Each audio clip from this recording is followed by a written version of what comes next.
Okay. This is so interesting. This is my first official broadcast on Fireside, and I'm also simulcasting this to YouTube. So I'm going to double check those settings because I want to make sure that it makes sense. And actually, I have to turn on my camera. So, Fireside, for those that are watching on YouTube, there I am. I don't know what this even looks like on YouTube yet. I just actually did a little test over on the Fireside platform and it sounded pretty good. Oh, it is live. Okay, wait, I'm going to check on my YouTube settings just to see what this even looks like. I assume that I'm vertical because that's how my phone is set up right now. And this looks really neat over there. Wow. Cool. One thing I've been doing on my YouTube channel recently is talking a lot about Web3, and this is going to have very little to do with Web3. This is about my passion for Beyond Measure, which is, oh, this looks really cool on YouTube. So if you're on Fireside, if you haven't seen the YouTube version of this platform, I'm really impressed with this. So let me give a little background to the topic, to Fireside, specifically because my audience tends to be on YouTube these days. Fireside is a new platform that reminds me a lot of Clubhouse. It is a live platform that seems to be very audio focused, although a lot of people are using video like I am. And I'm incredibly passionate about live content and audio content right now. I have 5 podcasts. 3 of them are my own, 2 of them are my clients, and I co host them. And I just love the medium of creating content that people can listen to on their own time. But I also love live content because it gives an opportunity to interact in real time. So I am using Fireside as an experiment and a way for me to talk more about my passion for Beyond Measure. Beyond Measure is the title of a community platform that I developed about 2 years ago in 2020. And it came out of my passion for helping people tap more into themselves and focus less on external pressure and external measurements. I have found in all the years that I've done online content that there's so much pressure to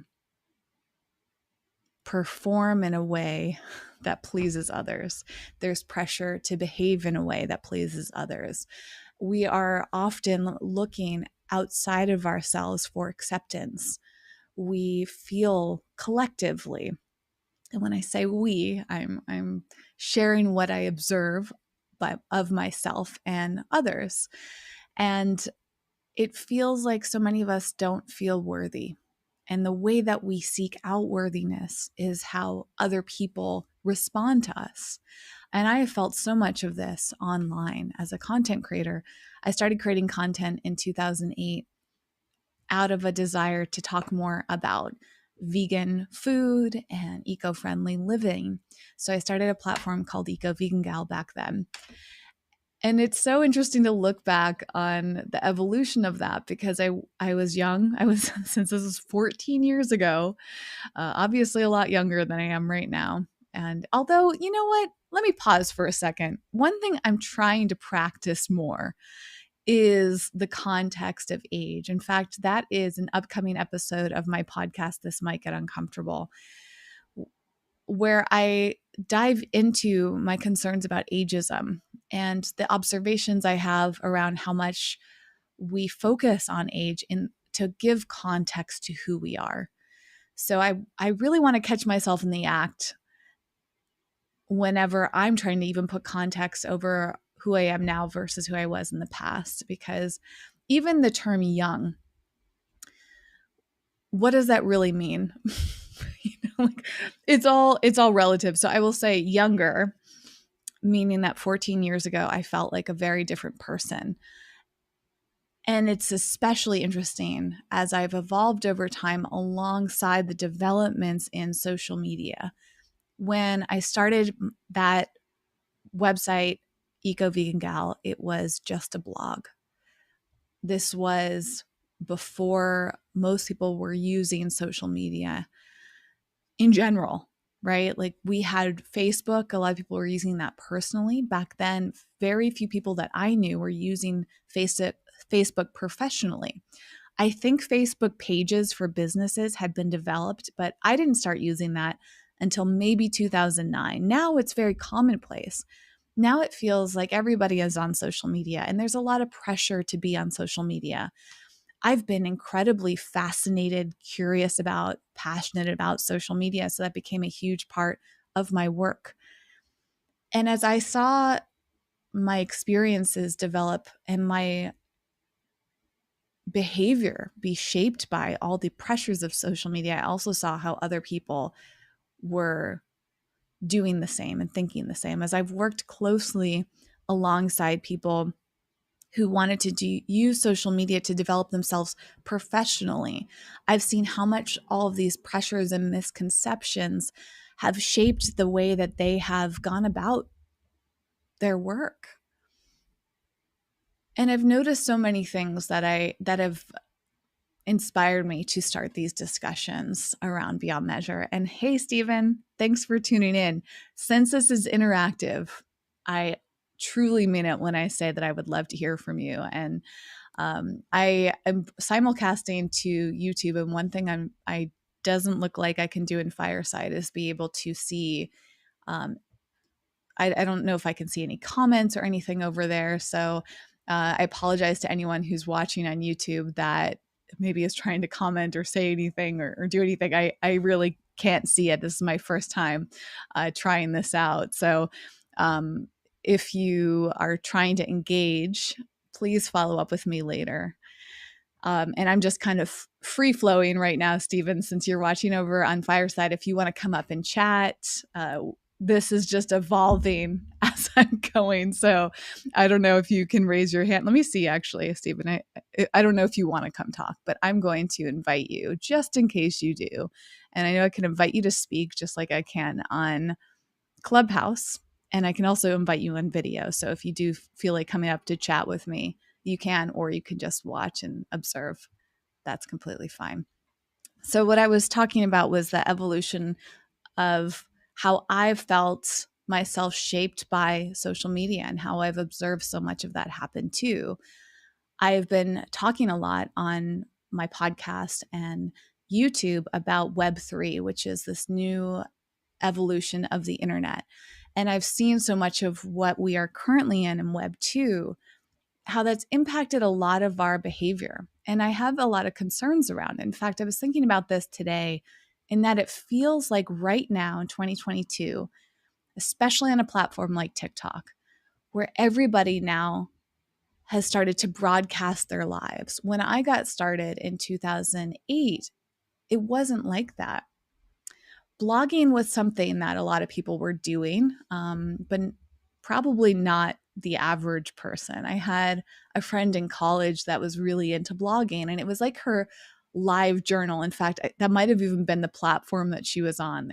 I don't know if that still exists, but it was live journal, and it was just like sharing with your friends and family members what you were up to. I started doing that too. So probably before 2008, I had been experimenting with just sharing. And it was interesting then, as it is now, to watch how people have this big desire to share. But I think a huge issue as all of that's evolved is that we start to get to this place of performance where we're shaping what we say based on other people's reactions to us. So I think we actually start to lose our authenticity, myself included. In this very moment, as I'm recording this, I'm thinking, wow, how much of what I'm saying is really me? And that's actually a bit concerning, right? Because for someone like me who's been broadcasting my life for so long, which has been about 14 years now, I have to take pause and wonder how much of who I am is real versus how much of who I am is shaped by external feedback and this desire to shape my words and my appearance to please others. I have identified myself as a highly sensitive person. And it's been challenging over that time to receive a lot of feedback from other people about what they like and what they don't like about me. And I found myself shifting what I was doing and saying and how I was appearing, trying to avoid criticism. And that was just a self-protective measure because I really enjoyed creating content. I still enjoy it, obviously. But again, I don't know how much of who I am right now is based on the avoidance of criticism. And I wonder that about others too. I wonder when I'm consuming somebody else's content, how much of it is truly authentic. I think we've even lost sight of what it means to be authentic. So all of this is to say that as I've developed this idea of beyond measure, it is rooted in this desire to accept ourselves and to accept others as innately worthy, innately valuable, to strip away the measurements that we have become so used to using. And I think that's become very harmful because we're constantly measuring people. In my work in social media, a lot of people measure me based on my following. That is one of the first things people look at in my line of work to determine whether or not they want to continue a relationship with me. And I find that really disturbing, but that's so commonplace now in 2022 that even people that don't really consider themselves working in social media are using those numbers. They're using them to define themselves. They're using them to define other people. I just got back from a trade show in the natural products industry, and it's been really interesting. I've been going to that event for about 12 years now. I think the first time I went was in 2010.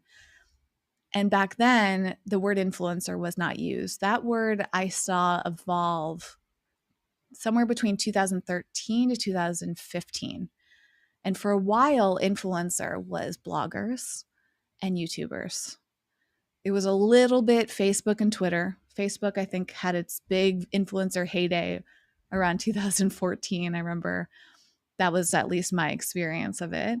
And of course, Facebook, which has now evolved into being called Meta, has gone through a lot of evolutions. And it's a platform where the quote average person can go on there and share anything about their lives. And I think that's really cool. It's kind of democratized social media in that way. It's not just reserved for the content creators and influencers, but because of that, now the average everyday person is still measuring themselves based on how much feedback they get from other people. How many people like their posts? How many people comment? What do people say about them? How do people respond? And again, shaping themselves in relation to how other people react to them, right? And that's just been the natural progression of all of this. But going back to this trade show, it's fascinating every year that I attend it to see how people respond to one another. And years ago, when I first started going, they didn't take content creators seriously. And they meaning this is an industry event with a lot of brands and retailers. They did not take YouTubers seriously. I would walk around with my camera to take pictures and videos and get weird looks because people didn't understand why I wanted to interview them, why I wanted to create content. And hey, Garnett, for being here. I will invite, and Woody, thank you for being here. Anyone who wants to come up and chat with me, share your opinions and thoughts. This is what it's all about. I'm just talking until someone starts talking back to me. So feel free to come up. Right now, I'm talking about how social media has evolved and how we've started to measure others. And at the beginning of this trade show over 10 years ago, when I started going, I was measured and not taken seriously because I was a content creator. Now, that same trade show takes people more seriously as content creators, but it's about measurements. How many followers do you have? How many people watch your content? How many people listen to you?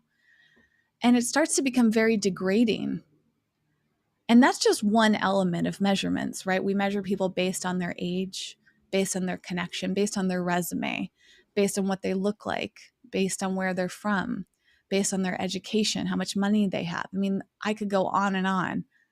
And it's become so commonplace that I think we don't talk about this enough. We become used to constantly measuring each other.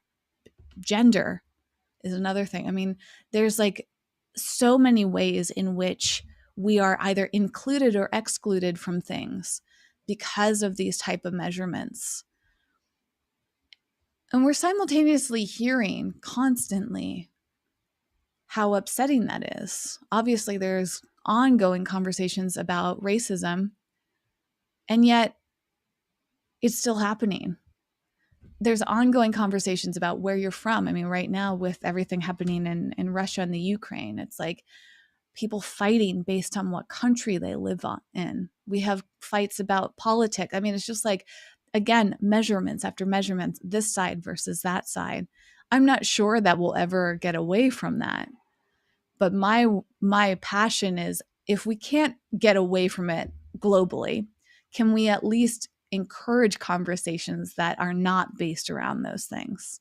That is my big aim, is to have some place that you can go where you don't feel like you're being judged on these common definitions. And what if we start to train ourselves to not define ourselves based on those things, right? Like, what if we stop leaving out our job description? I saw a post earlier today of someone saying how exhausting it is to constantly be asked what they do for work. And I think that's another very relatable thing. When you go to a party or an event, if you do these days, any socializing is very relative and less common. Or even on this platform, I'm on Fireside right now. Like, a lot of times we will find ourselves looking at people through this lens of what they do. Who are they? Who are they connected to? How many followers they have? How many viewers do they have? On and on and on. But we all have experienced getting started and being brand new with something. So we all know what it's like to feel kind of, quote, underqualified, not worthy, inexperienced, a beginner. And I think if we can stay in that mindset in terms of how we view ourselves and others, that gives us a lot of compassion for one another. And if we can train ourselves to stop qualifying ourselves and others based on these external measurements, it creates more connection with one another. And what's really interesting is how often community comes up these days. I'm seeing that as a big buzzword in Web3, which is cryptocurrency, NFTs, the metaverse. Like, a lot of people discussing how important community is becoming to them and how crucial the concept of community will be to us as the internet evolves. And community is just a basic human need, right? We all crave that. Even on this platform right now on Fireside, having people in this space feels like a sense of community. We're literally all in this together. And for my desire is to always let you know in Fireside, Clubhouse, whatever I'm doing, when I'm broadcasting live, it is truly meant for a conversation rooted in community where everybody feels like they can be part of it. I think we're going to see more and more of that. This also comes up a lot in my work with well-being. So I've noticed over the years that at the end of the day, I want well-being for myself and for others. And so every day I'm studying well-being practices that I can share and that I can use for myself. And last night, I was looking through the lens of how to support men specifically with well-being, because when it comes to inclusivity, I don't want to make it about gender, but I think since I identify as a woman, that's what I biologically am as well. I want to understand men's perspectives on things better so I can support them. And there are a lot of men on the Fireside audience right now, right? So I'm trying to understand, okay, what are the differences from more of a masculine approach? I tend to have a very feminine approach to my work. So how can I support men and encourage them to focus on their well-being when there are all these kind of barriers, as I see them, to taking wellness seriously. I feel like there's a common misperception that wellness is for women, and it's actually been marketed that way, right?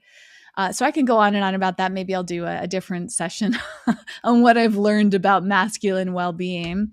But as I was doing that research last night, I found multiple sources, probably 4 of the 5 sources I read last night. Their biggest tip for well-being is to stay rooted in community. Is that, and actually I can pull this up because I want to use some of these great quotes that I found from books and articles that I was reading. And I just thought, I was amazed actually by this, that it comes down to something so simple. Let's see here. We got to try to, aha. All right. So I can't remember. Oh, and EJ is coming up. I'm going to accept the request. Hey, EJ. Hey, what's up? Hey, how's it going? Do you want to come on video or you want to just do audio? I can do video. It's up to All you. right, I'm going to invite you up. You're my first official, um, I don't know, co-host, guest, whatever you want to call it. So thank you. Thanks On for the being on here the with me. Wisdom app, it will be just kind of a guest speaker. So, Oh, you um, use the Wisdom app too. yeah, Oh, nice, yeah. awesome. Um, Uh, yeah, go Go ahead. ahead. This is your show, ladies first. Well, I want to hear what inspired you to come up and chat with me. So, Sure. what inspired you to tune in and then ask to speak? Well, still trying to find the bearings on here. I talk about politics, and so I just wrapped up a show just a few minutes ago, and then saw your show here and was interested in the "You Are Beyond Measure." And so I Mm, listened a little bit and everything about what you were saying. But you were talking about wanting to hear a masculine point of view. yeah. I would, I can't speak for all men, of course, but I can tell you from my own point of view that I think the first part of my life was mainly trying to uh, get things done. And I'm a Mm, huge procrastinator, but I try to get things done. I try to get things done through structure. And if that structure is interrupted, if I can maneuver quick enough or adapt quick enough, I usually plow through anything. But if it seems like there's a whole bunch of stuff that's thrown my way, I unravel and I become a basket case and I become either very violent in nature or very what's the word I'm looking for? Very submissive and very closed off in nature. And it was only about a couple years ago that I started going to, um, you know, therapy, meeting with a therapist, and worked out a lot of stuff that I didn't realize I was kind of buried. Um, I'm still in therapy. It's still very helpful, and I would recommend therapy to anybody that, even if they don't think they need it, just try it a couple of times. That if you feel like everything's still good, then more power to you. But one of the things I'm kind of figuring out with therapy, with religion and everything, is that yeah, I do need a sense of community. Uh, being a member of a church, having volunteer opportunities to help people. I mean that gives you a sense of worth. That's something you can't buy with money. Um, Being able to be on a social uh, organization where you hang out, do things, whether it's Dungeons and Dragons or a bowling night or you know a book of the month club. All these things can serve a Yes. greater purpose than just recreation and an exercise of thought. But with that community, one thing I've also learned in therapy and just through my own kind of personal wisdom is that if you're not really looking out for yourself, which community is supposed to kind of do that in a roundabout way, but if you're not looking out for yourself, then nothing else matters. Meaning that you can do these volunteer projects, you can do these social club things, but if it becomes to be something of obligatory thing beyond measure, and you don't feel like you're getting the enjoyment or feel like you're getting lost in the purpose, then it's not doing its job. There's something, rooted within you that needs to be addressed. And I think in some ways I've been trained growing up that, you know, don't be selfish giving to others. Well, one thing I've also learned on places like Shark Tank, if you've ever seen that show, when these investors come in, or sorry, not the investors, but these entrepreneurs come in, pitch their product. And some of these products have like these eco-social purposes to them. Almost every shark on that show has said one time or another, or maybe even in unison on a show, that you can't help others until you help yourself. You can't. Your business is not going to be worth to the people that you're trying to serve until you get it off the ground, till you get it stabilized, and not saying that you wait till you're rich to help others, but wait till you're somewhat stable and you can actually make that measurable wiggle room, whether it's in monetary value or whether it's in resource uh, uh, exporting, if you will. Like some of these places will charge $50 for a pair of shoes, and then for every shoe you buy you send a shoe off to Uganda or some of these third world countries. Well, it's not really going to be feasible if you're trying to get yourself into the market. And I sound like I'm plugging my own product. I swear I'm not. What is your product? Uh, I'll talk about it in a second. Okay. Yeah. It's not going to really help others if you can't get your stuff off the ground. Like if you're spending out more than you're taking in, then it's just going to collapse and it's just going to go by the wayside. Same thing with personal development. You can do all these things, but if you're still not taking care of yourself, you're just going to be back in the same place you were, if not worse. And Mm. so that's what I kind of learned. But to answer your question, um, I'm on here talking politics. I'm on here uh, talking about my point of view, being a conservative libertarian, which is a difference because people associate conservatives with Republicans. I'm not a Republican, but I'm definitely not a Democrat. I have what I call issues that line on both sides of the aisle. But I want to make awareness for people to realize they don't have to vote just Republican. They don't have to just vote Democrat. And moreover, they don't have to vote the way that their, community thinks they should vote. Like Mm. black people growing up in, a lower part of the neighborhood have to vote for, whoever the candidate they're pushing they need to vote for. It's not supposed to work that way. It's never supposed to work that way. Mm. One vote, one voice. And but over the course of time, we've been, kind of trained and kind of shoved into these boxes that even though you vote for who you want to, unof- uh, unofficially, you better be voting for this person. Or, and I could give examples of where the last two presidential candidates have said something alluding to that, but this is not for that hour. Um, but yeah, my purpose is to let people know about who they should trust, who they should look towards, um, and generally, most of all, be willing to be engaged in political discussion in a very civil manner, because you can agree to disagree about things. Mhm.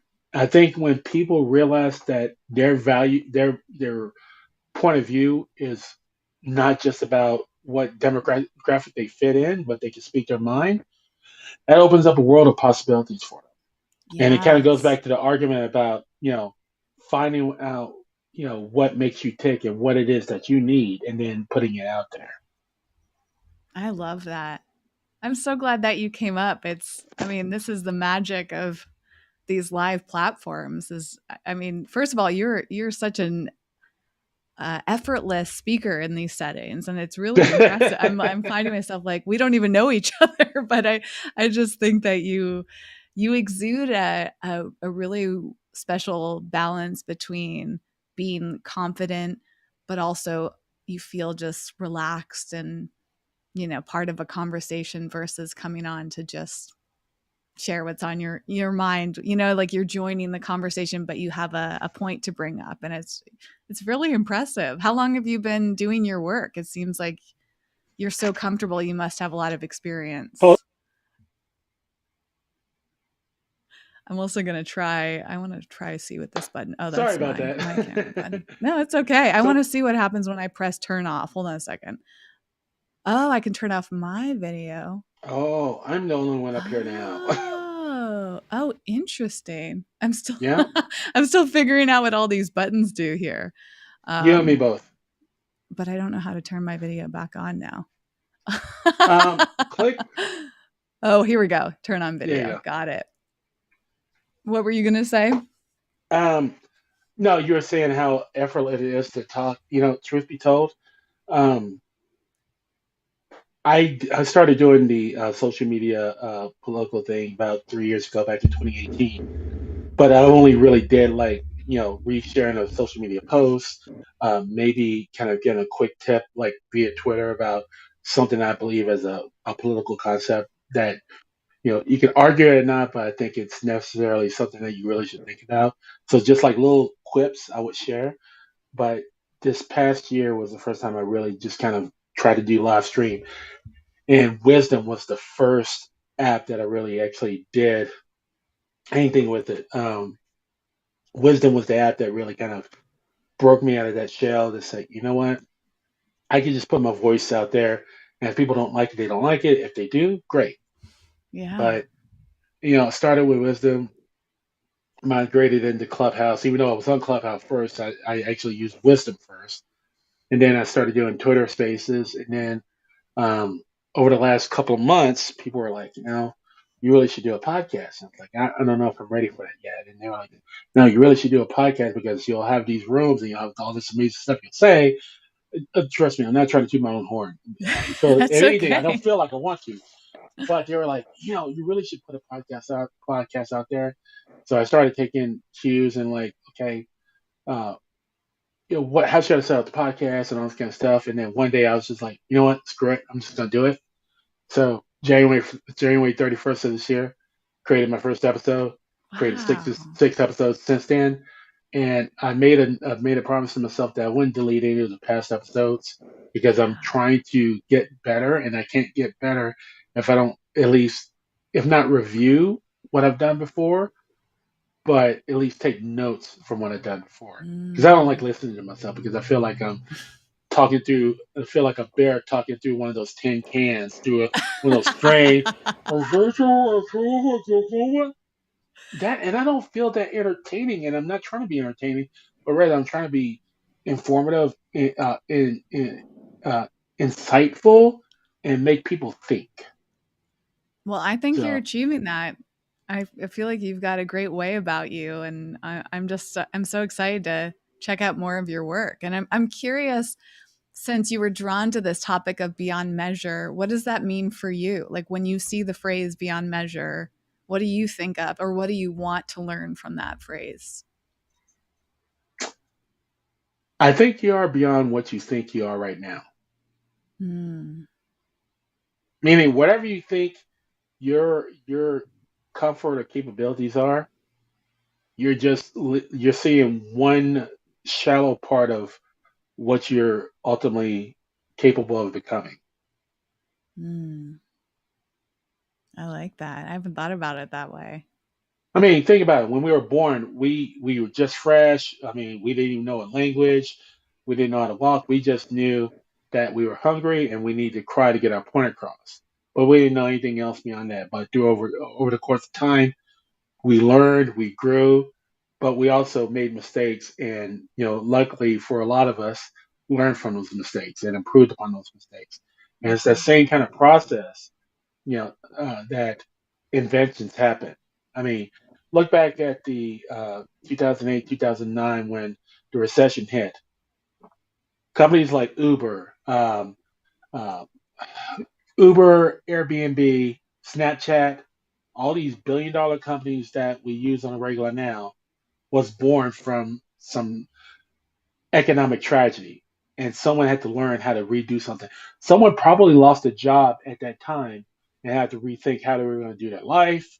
And they came up with the concept. They went through a lot of beta testing, went through a lot of trials and errors. But because of their persistence, you know, you and I have been in an Uber, or you and I have a Snapchat account, or you and I, instead of going to a ritzy hotel that charges so much for basic service, stayed in someone's home through the power of technology. Yeah. And if we take those same kind of steps in our own lives, we can improve our situation, our status.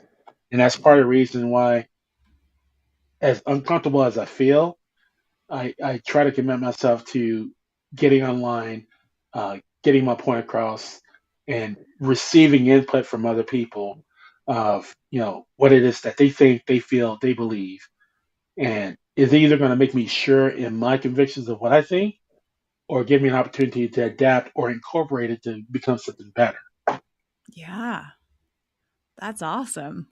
Yeah, I'm also curious, how do you feel like you've been measured in your life? Or like right now or in the past, and how has that shaped you? Do you like being measured? Do you wish that people would measure, like judge you based on some external measurements of who you are? I think I've been judged unfairly based on stereotypes, but not judged enough in where I am, where I used to be, and where I'm trying to go. Mm, yeah. So Yeah. unfortunately, it relies a lot on self introspective, to not be so critical about myself, but look at myself as what is the goals that I'm trying to set out for myself. Uh, if I've set out those goals, that's another metric that I'm looking at. And where have I become? Where have I gone and come to from point A to point B? Whether it's that a day, week, month, year, etc. And try to do my best on introspective look at my life and see what needs to change and how I can improve. Hmm. That's great. Do you feel measured on some of these apps you mentioned? This one and Wisdom and Clubhouse and all these platforms. Do you feel I like, think I think the biggest measurement I'll see is the amount of people that grow from my repetition of doing these things. And yeah. yeah, people want more followers, but I think because of my what it is that I'm offering, what it is that I'm putting out there, people are either going to just not be interested and just turn away because politics is boring, or people are going to be interested because they think I'm absolutely nuts and trying to follow what I'm saying and contradict, counteract whatever it is I'm saying. Or hopefully the last one, people are going to tune in, follow, and listen to what I say, and then if they like it, reshare that content. Um, either on the same platform or on a different platform. And I've had that happen several times so far. Had some blue check accounts follow me and private message me about what it is I was saying, and Mm, more often than not, they said your voice needs to be heard, and you need to keep doing what it is that you're doing, which is why I launched a podcast, which is why I continue to talk on places like this, and which is why I'll eventually get around to doing some stuff either on YouTube or probably an alternative like Rumble. Um, but that's another conversation for another day. So that's awesome. Well, I'm so grateful that you came up to chat. Was there anything that you wanted to bring up, or did you do you feel like you shared or talked about what you wanted to? I think we mostly talked about me. Just wanted to know a little bit more about you before I get off. I mean, you Yeah. talked about the yeah, how we all are different and kind of embrace differences and kind of being self-aware and that kind of stuff.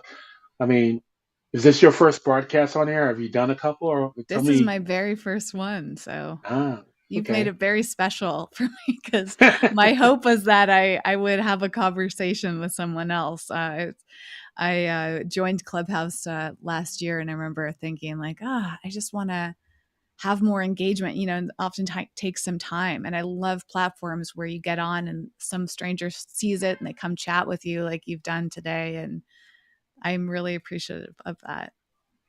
Awesome. I'm glad I could Yeah, be of assistance. So, how yeah. about this for a proposal? Let's Um, hear it.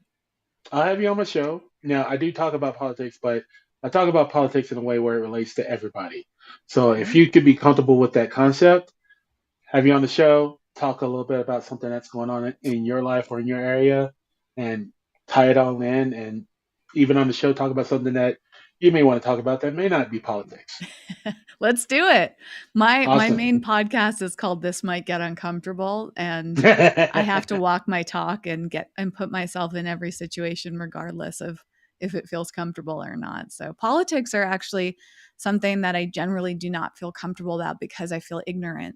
So I think that we learn more when we push ourselves out of our ignorance. So yeah, let's do it. Let me ask you something real quick, Yeah. and we're not going to elaborate on it. And just a quick abortion, for or Hmm. against? I would say four if I had to choose a side.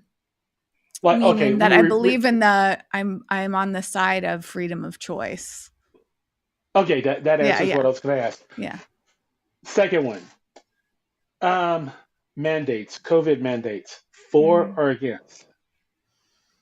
Actually, in general, I'm pro mandates because I think we need support in making our decisions. But I'm ironically I the freedom of choice, right? It's a complicated answer. But yeah, if I had And to choose, I'd probably say four mandates. right there are two issues that I can tell a lot about a person, Mm. and that issue right there can have people thinking about their own political ideas. With that being Hmm. said, hold on to that thought, and when we meet again, we'll talk about it. Awesome. It's a deal. Sounds good. I'm not going to tell you what I am. You probably can guess already, but I'm not going to tell you what I am until we meet next. Okay? Okay. You know, it's funny though. I feel like it's important not to assume anything about anyone, right? It's just listening and letting them answer for themselves is my big aim. That old adage is better that a it's better that you let a fool. It's better that you let people think that you're a fool than to speak and erase all doubt. Hmm. Hmm. I like Anyways, that. we'll talk. I'll probably message you like shortly, and then we'll figure out a time to kind of get together and then talk and have a show like this. All Yeah, right? please do. And I like your shirt, by the way. Does that's your St. Patrick's Day shirt, or is it just Yes. coincidental that you're wearing it? Yeah. It's my St. Patrick's Day. I bought a couple of days before, but I have a Christmas shirt that says it's a picture of Santa on a sleigh and he's angry, and it's like Santa road rage. It's like move out of the way, donkey, or something like that. But yeah, it's one of those shirts. So I love shirts like this. And when I used to ride share drive and that kind of stuff, and in my job, like I'm sitting at my desk where I normally do my work, um, I have the freedom to wear pretty much what it is that I want. I actually put on shirts for this. No, I'm kidding. Uh, I had the freedom to wear what I want, so I like wearing a lot of different novelty shirts. I'm pretty much Cool. building up a collection now. So Nice. Keep it yeah. up. So, Well, but thanks anyways, for I got coming up. food I waiting look for forward to me. more. Right? I got Yeah. food waiting, but I will Okay. catch you later and make sure I follow you before I let you go. I see you Awesome. here. Likewise. Yeah, I need to figure out how to do that. You should be able Oh, to there click you on my are. icon. Yeah, there you go. Yeah. Follow. Got it. Anyways, guys, if you're not following Hmm. her, by all means, follow her. She's been awesome. I can't wait to see what more she does on here. But anyways, Thanks, I'm out of. EJ. You take it easy. Yeah, you too. All right, that was awesome. I want to give an opportunity for anyone else who's here that feels inspired to come up to chat. See you, Natalie and Jen there. If you feel like it, I don't know what the term is on in Clubhouse. We would say raise your hand, and I think they might use that on Twitter Spaces too. But um, there must be some different lingo that I got to learn about Fireside here. So um, yeah, it's as you can see, going live with video, audio, it opens up the opportunity for things to go in all different directions. And I invite different conversations like that. And that just brought me a lot of joy. So thank you for watching. If you are watching live on Fireside, if you're watching live on YouTube, Fireside's pretty cool. This is a neat platform, and I've been thinking about using it, and what I've learned is that sometimes you just gotta try things out. Just as EJ was saying, like, you got to be willing to figure it out and do that confidently, even if you have no idea what you're doing, because that's really how you learn. And this platform, actually, they just did an update on their software, and it seems like it's getting better and better, but there's a lot to learn here. So if you're watching and feeling like it's a bit all over the place, that's also kind of my style. I found I used to try so hard to um, put myself into this structured box, and I realized that's actually much harder for me, and it would delay me. It would get in my way, and that tapped into the perfectionist side of me. So now I've started to embrace the discomfort of just letting things flow and evolve, and that's how life is. I found that it is much more comfortable and pleasant to have less structure, at least for me. I've also recently learned that I have a neurodivergent brain, which, I fall on the spectrums of ADHD and even autism, which was a big surprise. And once I've embraced that and really examined some of the traits that I have, it made me realize, like, oh, this makes a lot of sense. Why I don't like structure. I simultaneously crave it, but realize I don't thrive in it. I thrive in the flexibility and the fluidity. And I think that all ties into this idea of being beyond measure, because if we allow ourselves to color outside the lines, we have the freedom to be more authentic to who we are versus what we want other people to perceive us as. So that's what my message is all about these days. So with that said, I think I'm going to wrap things up here. Thank you so much for tuning in, whenever that may be, if it's the recording. Thank you for the claps, Natalie. Another thing I love about Fireside is all these, there's like emojis and like sound effects you can use. And that's my first applause that I got, Natalie. So thank you. That's like that. It sparks that little reward pleasure center in my brain. So that'll keep me coming back. All right. Well, I'm going to wrap this up, and I plan to be back soon. If anyone wants to join me, message me. We can schedule something together. I would love to learn more about you. That's why I'm here. So if you want to continue the conversation, please do. I'm easy to find. My username across pretty much all of the web is Whit Lauritsen, WHITLAURITSEN. My website with all my contact information and links is whitneylauritsen.com, just like my username here on Fireside. So feel free to message me within this platform or outside of it. I would truly love to connect and hear more about what Beyond Measure means to you. So with that said, I hope you have a wonderful rest of your day and your own journey to tap into yourself